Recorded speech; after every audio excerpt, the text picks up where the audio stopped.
예수님의 마음을 움직이게 한 나병 환자이라는 제목으로 말씀해 드리겠습니다.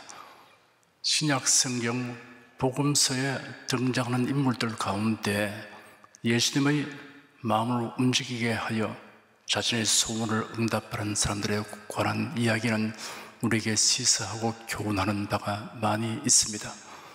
우리는 그들에게서 본받아야 할 귀중한 모범적 사례를 찾아볼 수 있습니다. 지난 두 주일에는 이방인 백부장과 수르보니게 여인이 어떻게 하여 예수님의 마음을 움직이게 하였는가를 살펴보았습니다. 오늘은 예수님의 마음을 움직이게 한 나병 환자에 관하여 말씀해 드리도록 하겠습니다. 어느 날 허다한 사람들이 예수님을 따라와서 모였는데 한 남자가 불쑥 나타나 예수님 앞에 꿇어 엎드려 절하며 간구하기를 주님께서 원하시면 저를 깨끗하게 하실 수 있습니다 하였습니다. 사람들은 이 사람의 돌발적인 행동에 놀라며 그에게로 시선을 돌렸다가 흠칫 놀라서 뒤로 물러났습니다. 나병 환자였습니다. 예수님이 불쌍히 여기시고 손을 내밀어 그를 만지시며 내가 원하니 깨끗하게 되어라 고 말씀하셨습니다. 그러자 그 나병 환자가 즉시 치료되어 깨끗하게 되었습니다. 둘러선 사람들의 눈이 휘둥그렇게 되었고 이구동성으로 오 하는 감탄사가 흘러나왔습니다. 예수께서 그에게 엄중하게 경계하시기를 삼가 아무에게 아무 말도 하지 말고 다만 가서 제사장에게 네 몸을 보이고 모세가 명령한 것들을 드려 네가 깨끗하게 된 것을 그들에게 증언하라 하였습니다. 그러나 그 사람은 자신에게 일어난 이 놀라운 사실을 널리 전파하였습니다. 이로 인하여 예수님이 동네에 들어가지 못하고 한적한 곳에 계셨으나 소문을 들은 사람들이 사방에서 모여들었습니다. 예수님에 의하여 불치의 병을 치유받은 사람이 침묵을 지키기는 어렵습니다. 절망적인 상황에서 벗어난 기쁨을 감추지 못하여 다른 사람들에게 자신이 체험한 일을 말하였을 것입니다. 나병 환자는 매우 과단성이 있고 용감했습니다. 모세오경 가운데 레위기 13장에 이렇게 명시되었습니다. 나병 환자는 옷을 찢고 머리를 풀며 윗입술을 가리우고 외치기를 부정하다 부정하다 할 것이요 병이 있는 날 동안은 늘 부정할 것이라. 그가 부정한 적 혼자 살되 진 밖에 살지니라. 유대 사회에서 나병 환자는 철저히 사회로부터 추방되고 격리되었습니다. 나병 환자만큼 이웃과 가족에게서 완전히 격리되어야 하는 병은 없습니다. 나병 환자는 단순히 육체적인 고통만 감당하는 것이 아니라 인간 사회에서 추방되어야 하는 정신적 고통과 좌절과 고독을 감당해야 했습니다. 율법에는 접촉하면 부정하게 되는 것에 대하여 61가지를 규정하고 있습니다. 그 중에 나병 환자는 죽은 시체 다음으로 접촉하면 부정하게 되는 것으로 기록되어 있습니다. 나병 환자가 집안에 머리를 들어 밀기만 하여도 그 집은 지붕을 대들보까지 불결하는 것으로 되었습니다. 넓은 광장에서도 나병 환자에게 인사하는 것은 불법이었습니다. 나병 환자에게는 4규빗 이상 가까이 접근할 수 없었고 만일 바람이 나병 환자 쪽에서 불어온다면 적어도 100규빗을 떨어져 있어야 했습니다. 4규빗은 1m 80cm이고 100규빗은 45m에 해당됩니다. 나병 환자가 사람들에게 접근하면 돌에 맞아 죽을 수도 있습니다. 그러므로 나병 환자는 옷을 찢고 머리를 풀며 윗입술을 가리우고 나는 부정하다 부정하다라고 외쳐야 했습니다. 이러한 현실 상황에서 나병 환자가 예수님에게로 와서 그 발 앞에 엎드렸다는 사실은 매우 놀라운 일입니다. 그런 위험을 무릅쓰고 예수님에게로 나왔던 것입니다. 그가 이같이 과단성 있게 용감한 행동을 하게 된 것은 예수님이 어떠한 분이신가를 알게 됐기 때문입니다. 그가 예수님에 관한 정보를 어떻게 하여 얻게 되었는가는 알려져 있지 않지만 여하간 소문을 듣게 되었던 것입니다. 간혹 예수님 주위에 모이던 사람들의 뒤편 뻔 발치에서 예수님의 말씀을 들었는지도 모릅니다. 혹은 친족 중에서 그에게 여러 가지 방법으로 예수님에 관한 지식을 얻도록 도와주었을 경우를 배제할 수 없습니다. 사람이 어떤 경로를 통해서든지 예수 그리스도의 복음을 들으면 믿음을 가지는 계기를 얻게 됩니다. 듣지 못한 것을 믿을 수는 없기 때문입니다. 믿음은 들음에서 나며 들음은 그리스도의 말씀으로 말미암았느니라. 로마서 10장 17절 말씀입니다. 그러므로 복음을 전파하는 사람의 역할이 매우 중요하고 아름답습니다. 이사야 선지자는 좋은 소식을 가져오며 평화를 공포하며 복된 좋은 소식을 가져오며 구원을 공포하며 시온을 향하여 이르기를 내 하나님이 통치하신다 하는 자의 산을 넘는 발이 어찌 그리 아름다운고라고 기록하였습니다. 땀과 흙먼지로 범벅이 된 발조차도 아름답다고 할 만큼 복음을 전파하는 사람의 역할이 귀중한 것입니다. 우리는 사람의 지혜로운 말로 사람들을 설득하여 믿음을 갖게 하려고 하기보다 하나님의 말씀, 십자가의 도, 구속의 복음을 들려주어야 합니다. 하나님의 말씀, 복음의 능력은 듣는 자를 변화시키고 믿음을 갖게 합니다. 사도 바울은 고린도전서에 이렇게 기록했습니다. 그리스도께서 나를 보내시면 오직 복음을 전개하려 하심이니 말의 지혜로 하지 아니함은 그리스도의 십자가가 헛되지 않게 하려 함이라. 십자가의 도가 멸망하는 자들에게는 미련한 것이요 구원을 얻는 우리에게는 하나님의 능력이라. 형제들아, 내가 내게 나아가 하나님의 증거를 전할 때 말과 지혜의 아름다운 것으로 아니하였나니 내가 너희 중에서 예수 그리스도와 그의 십자가에 못 박히신 것 외에는 아무것도 알지 아니하기로 작정하였음이라. 내 말과 내 전도함이 지혜의 구원을 말로 하지 아니하고 다만 성령의 나타남과 능력으로 하여 너희 믿음이 사람의 지혜에 있지 아니하고 다만 하나님의 능력에 있게 하려 하였노라 하였습니다. 바울이 비시디아 안디옥에서 설교할 때 오직 성경을 자세히 풀어 설명하며 예수 그리스도의 대속의 죽음과 부활을 증언했습니다. 그 결과가 사도행전 13장에 이렇게 기록되었습니다. 이방인들이 듣고 기뻐하여 하나님의 말씀을 찬송하며 영생을 주시고 작정된 자는 다 믿더라. 성경대로의 복음을 충실하게 전하는 것이 우리에게 주어진 임무입니다. 구원을 얻게 하시면 그것은 하나님의 일입니다. 나병 환자는 비록 복음을 많이 들을 수 있는 형편이 못 되었지만 그래도 다행히 예수님에 대한 바른 지식과 믿음을 갖게 되었습니다. 그는 큰 확신을 가지기 때문에 과감하게 예수님에게로 왔습니다. 그리고 예수님의 발 앞에 꿇어 엎드려 절했습니다. 그런 매우 절박한 심정으로 그리고 열정을 다하여 예수님께 최대의 존경과 경의를 표하며 간구하였습니다. 예수님 앞에 나온 그의 태도와 간구한 말은 자신이 지금 전능하신 분 앞에 있다는 생각을 하였음이 분명합니다. 그는 주님께서 원하시면 저를 깨끗하게 하실 수 있습니다 라고 말했습니다. 그는 전능하신 하나님의 사랑과 능력을 체험하게 될 것으로 확신하고 있었습니다. 나병 환자는 정통 서기관과 바리새인에게 나아가면 돌을 맞고 쫓겨날 것을 잘 알고 있습니다. 그러나 예수님에게로는 담대히 왔습니다. 예수님이 그를 배척하지 않을 것이라고 확신했던 것입니다. 그의 확신이 옳았습니다. 아버지께서 내게 주신 자는 다 내게로 올 것이요 내게 오는 자는 내가 결코 내어 쫓지 아니하리라 라고 예수님이 친히 말씀하신 적이 있습니다. 예수께서 나병 환자를 보시고 민망히 여기셨습니다. 민망히 여기시다고 번역된 원어는 여러 가지 뜻을 내포하고 있습니다. 동정심과 불쌍히 여김으로 감동되다라는 뜻이 있습니다. 찢어질 듯한 마음, 애타는 마음을 나타냅니다. 나병 환자는 말했습니다. 주여 원하시면 저를 깨끗하게 하실 수 있습니다. 그런 예수님이 하시고자 하면 당장 낫게 할 수 있는 권능을 가지신 메시아라고 확실하게 믿었습니다. 사실 그 당시 나병을 고치는 방법은 없었습니다. 아람 나라의 군대장관 나아만이 나병이 들었는데 이스라엘의 선지자 엘리사에게 가면 병을 고칠 수 있다는 정보를 얻게 되었습니다. 나아만이 아람 왕의 허락을 받기 위해 왕궁에 들어가서 사실대로 아뢰었습니다. 아람 왕이 쾌히 허락하면서 갈지어다 이제 내가 이스라엘 왕에게 글을 보내리라 하였습니다. 그리고는 내가 이 편지와 함께 나의 신하 나아만을 왕에게 보내니 그의 나병을 고쳐주십시오라는 글이 적힌 친서를 나아만 장군에게 주었습니다.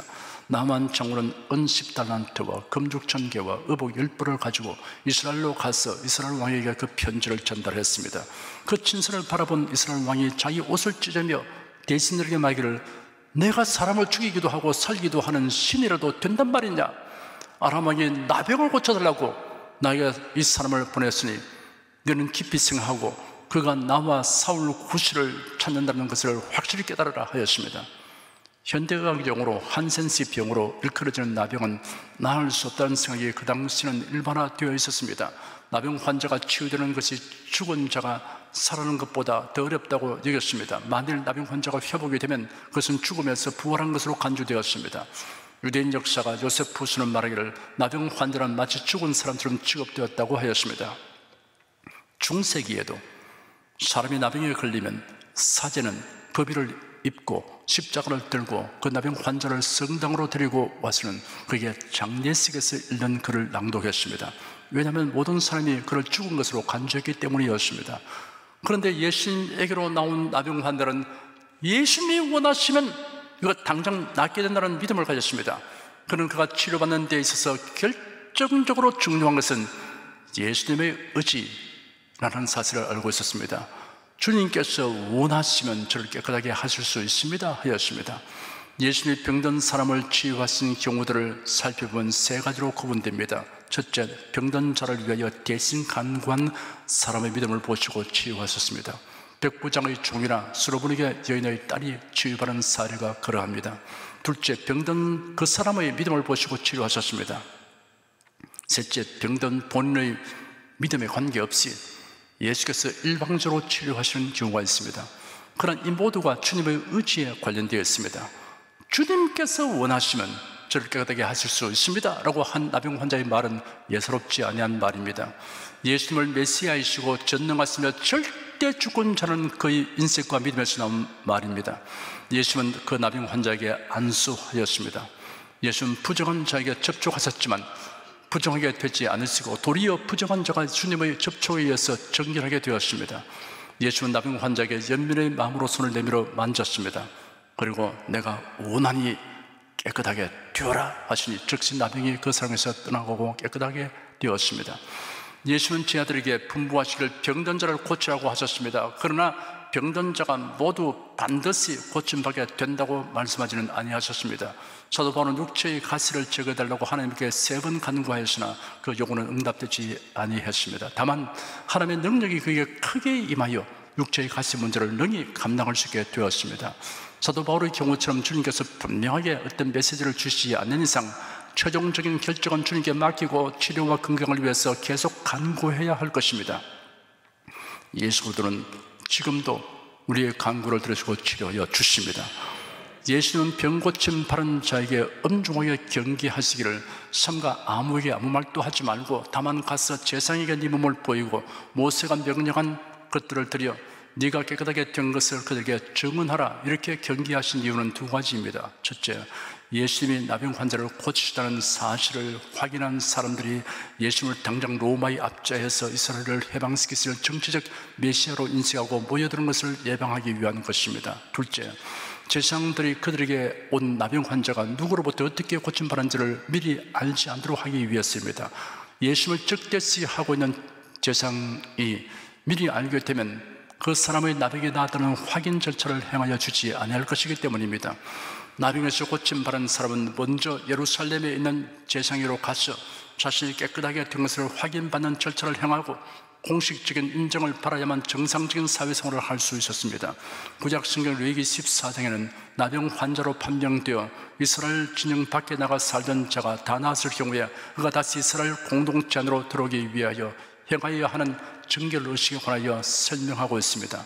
정결 의식의 절차가 많고 까다롭지만 여기에는 예수 그리스도와 속죄에 대한 모형과 그림자로서의 메시지가 있기 때문에 자세히 알아보면 신령한 지식을 얻고 은혜를 받을 수 있습니다. 이 정결 의식은 모두 2차에 걸쳐 행해졌습니다. 나병 환자가 나았을 경우에는 제사장이 직접 진찰하여 완쾌 여부를 판결하였습니다. 나병의 진단 때와 마찬가지로 그 병의 치유 판결도 제사장이 내렸습니다. 제사장은 그 나병 환자가 사는 집 밖으로 나가서 판결을 내려 했는데 그 이유는 일단 나병 환자로 선포된 자는 여한 경우에도 진 안에 들어올 수 없었기 때문입니다. 한번 나병 환자로 판명된 자는 그 병이 완치되었다 할지라도 제사장의 선포와 더불어 정결 의식을 행하지 않으면 진 안에 들어올 수 없었습니다. 비록 나병 발병 부위가 완전하게 회복되었다 하더라도 정결 의식을 통한 제사장의 공식적 선언이 있기 전까지는 여전히 부정한 자로 간주되었습니다. 여기에 제사장은 예수 그리스도의 모형입니다. 사람의 영적 상태를 판단하는 기준은 예수 그리스도입니다. 히브리서 4장에 기록되기를 그러므로 우리에게 큰 대제사장이 있으니 성천하신 자 곧 하나님 아들 예수시라. 우리가 믿는 도리를 굳게 잡을지어다. 우리에게 있는 대제사장은 우리 연약함을 체류하지 아니하는 자가 아니요 모든 일에 우리와 한결같이 시험을 받은 자로 내 죄는 없으시니라. 그러므로 우리가 긍휼하심을 받고 때를 따라 돕는 은혜를 껴여 은혜의 보좌 앞에 담대히 나아갈 것이라 하였습니다.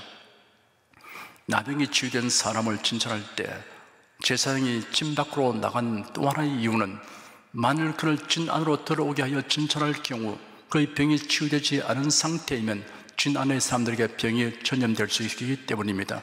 병이 나았기 때문에 제사장이 보이는 것이겠지만 만일의 사태에 대하여 경계심을 늦추지 말아야 했던 것입니다. 여기서 우리는 교회에서 문제를 일으켜 치리 바른 자를 다시 바라릴 때 취할 태도를 교훈 바랄 수 있습니다.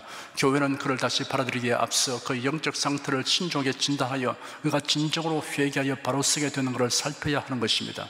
이단에 연루된 자는 특히 그러합니다. 만일 치리 바른 자가 마음을 찌는 진정한 회개 없이 형식적인 회개를 한 상태인데도 교회가 그를 다시 바라들여 활동하게 하면 또다시 문제를 발생시킬 수 있기 때문입니다. 제1차 정결 의식의 절차는 이러합니다. 제사장은 살아있는 정결한 새 2마리를 가져오게 합니다. 그 중에 한 마리를 흐르는 물, 즉 정결한 물이 담긴 질그릇 안에서 잡습니다. 이때 새의 피가 질그릇 안에 정결한 물과 섞이었습니다. 그리고는 살아있는 다른 한 마리의 새를 백양목과 홍색질과 우슬초와 함께 죽은 새의 피에 적신 뒤 이 피를 나병이 나은 사람에게 7번 뿌려 정결케 되었음을 선언합니다. 그리고 살아있는 새는 들판에 놓아 주었습니다. 이러한 절차가 말해주는 신령한 교훈이 있습니다. 백양목은 솔로몬의 성전 건축에 사용되었습니다. 레바논의 백양목은 위로 곱게 뻗어 수려하게 보이고 강하며 좀이 잘 먹지 않고 잘 썩지도 않을 뿐 아니라 광택이 아름답고 향기로우며 오래 보존됩니다. 이 백양목 나무가 정결의식에 사용된 것은 나병이 나은 사람에게 다시는 육체에 나병이 침투하지 못하게 되고 건강과 활력이 충만하게 될 것을 상징합니다. 홍색색은 건강한 피 색깔을 상징합니다. 우슬초는 털이 무성하고 잎이 밀집되어 있어서 흡수력이 좋은 바카초 식물이며 그 냄새가 향기롭습니다. 그러므로 이것은 1차적으로 나병 환자가 그 병의 악취로부터 해방되었음을 나타내기 위하여 사용됐다고 볼 수 있습니다. 성경에서 이 식물은 주로 희생제물의 피를 뿌릴 때 사용되는데 죄나 부정으로부터 정결케 하는 능력을 상징합니다. 살아있는 새를 죽은 새의 피에 담그는 것은 2새를 동일시하기 위한 의식입니다. 한 마리 새로 죽음과 생명을 동시에 나타낼 수 없었기 때문에 2마리 새를 취한 것입니다. 궁극적으로 이 2마리의 새는 나병으로 죽은 자와 방불한 사람이 치유되어 새 생명을 얻었음을 상징하는 예물로 취급되었습니다. 결국은 예수 그리스도의 죽으심과 부활을 의미합니다. 그리고 피에 적셔진 새가 노임을 받고 들판으로 날아간 것은 예수 그리스도의 보혈로 죄 씻음을 받은 자는 죄에서 자유하게 됨을 상징합니다. 로마서 8장 1절 2절에는 그러므로 이제 그래도 예수 안에 있는 자에게는 결코 정죄함이 없나니 이는 그래도 예수 안에 있는 생명의 법이 죄와 사망의 법에서 너를 해방하였습니다 라고 기록되었습니다. 나병 환자가 제사장에 의해서 일단 정결하다고 선언 받았을지라도 진정함으로 바로 들어갈 수 없었고 옷을 빨고 머리털과 수염과 눈썹 그리고 온몸의 털을 밀며 그 몸을 깨끗이 씻어야 했습니다. 완치된 나병 환자는 제1차 정결의식을 행함으로써 진정대로 들어올 수 있었으나 곧장 자기 장막, 자기 가족에게로 돌아갈 수 없고 7일 동안을 장막 밖에서 머물러야 했습니다. 이처럼 제사장으로부터 정결함을 인정받았음에도 불구하고 여전히 자기 장막 밖에서 일주일을 기거해야 했던 이유가 있습니다. 나병이 완쾌된 후 가정에서 인간적인 즐거움을 나누기 전에 우선 나병으로 인해 단절됐던 하나님과의 관계를 회복하고 또한 질병 쾌유에 대한 하나님의 은총에 감사드리는 제사의식이 선행되어야 했기 때문입니다. 가족을 만나고 싶은 충동을 억제하고 먼저 하나님께 예배하고 감사드리는 것이 선행되어야 했습니다. 하나님 우선, 하나님 제일, 하나님 중심이 되면 질서 있는 삶이 됩니다. 하나님 중심에 의한 질서는 모두 보배롭고 아름답습니다. 치유된 나병 환자의 정결을 위한 선포 의식에 이어 8일 후에 행하는 제2차 정결 의식입니다. 정결하다는 인정을 받은 나병 환자는 8일 후에 자신의 부정을 씻기 위하여 어린 순양을 취해 기름 0.3리터와 함께 속건제로 드리고 순양 하나와 암양 하나 그리고 에바 10분의 3에 기름 섞은 소제물로 각각 속죄제와 번제와 소제를 드려야만 했습니다. 이 제사는 제1차 정결 의식을 가진 후 8일 만에 회막문 앞 여호와의 번제단에서 행하여졌습니다. 8일은 7일간의 창조와 안식의 기간이 끝나고 새롭게 돌아온 첫날입니다. 회복과 시작을 상징하는 의미가 있습니다. 따라서 하나님의 언약 밖에 거하던 나병 환자가 다시 새로운 언약의 백성들 안으로 들어와서 하나님과의 관계가 회복되고 새롭게 시작되는 것을 말해줍니다. 나병에 걸려서 하나님과의 교제에서 단절된 채 집 밖으로 혼자 외롭게 생활하던 사람이 병에서 나음을 얻고 하나님 앞에 서서 제사 드릴 때의 심정이 어떠했을까요? 말로 표현하기 어려울 정도로 기쁨과 감사가 넘쳐났을 것입니다. 우리는 영혼을 파멸케 하는 모든 죄에서 자유하게 된 것을 늘 상기하면서 하나님께 예배드리는 기쁨과 감격을 잊지 아니해야 합니다. 시편 기자는 감사함으로 그물에 들어가며 찬송함으로 그 궁전에 들어가서 그에게 감사하며 그 이름을 송축할지어다 하였습니다. 제사장이 기름을 취하여 여호와 앞에 7번 뿌리고 정결함을 받는 자의 오른쪽 깃볼과 오른쪽 손 엄지손가락과 오른쪽 발 엄지가락에 바른 뒤 그 남은 기름을 정결한 한 발을 자의 머리에 발랐습니다. 기름을 바르면 성령의 임재를 상징합니다. 예수를 믿고 회개하여 죄 씻음을 받은 자에게 주어지는 하나님의 선물이 있는데 이는 성령의 임재입니다. 성령님은 모든 성도의 심령성에 거하시며 길을 인도하시고 모든 죄의 유혹으로부터 보호하십니다. 그러므로 성도는 성령님의 가르치심과 인도하심과 도우심을 구하며 순종해야 합니다.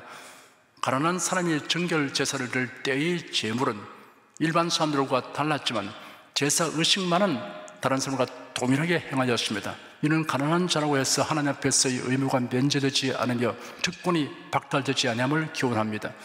가난해서 제물의 종류는 바꿀 수 있어도 헌신의 모습이 약화되어서는 안 된다는 것입니다. 성도가 하나님 앞에 헌신함에 있어서는 부자나 가난한 자나 동일한 헌신의 자세를 지녀야 합니다. 주를 섬겨 헌신한 특권을 포기하거나 빼앗기지 말아야 합니다. 우리가 주님을 섬겨 헌신하지 않는다고 하나님께서 손해보시는 않습니다. 다만 자신의 헌신의 기회를 상실하게 되는 것입니다. 다른 사람은 빈둥대고 있는데 나만 땀 흘리면서 애쓰고 수고할 필요가 있는가라는 생각은 세상 일에 관련된 생각입니다. 하나님을 섬기는 일은 다른 사람이 어찌하든 내게 주신 기회이며 특권을 행사하는 생각을 가지고 행해야 합니다. 나병은 파괴성, 전염성, 혐오스러움 등으로 철저하게 경계를 요하는 질병이며 의식법에 의하여 부정하게 취급되었습니다. 우리가 무엇보다도 부정하게 여기고 경계해야 할 것은 우리의 영혼을 파괴하고 부패하게 만들며 마침내 영원한 멸망에 이르게 하는 죄입니다. 우상 숭배하는 죄입니다. 달리 말해서 예수를 믿지 않는 죄입니다.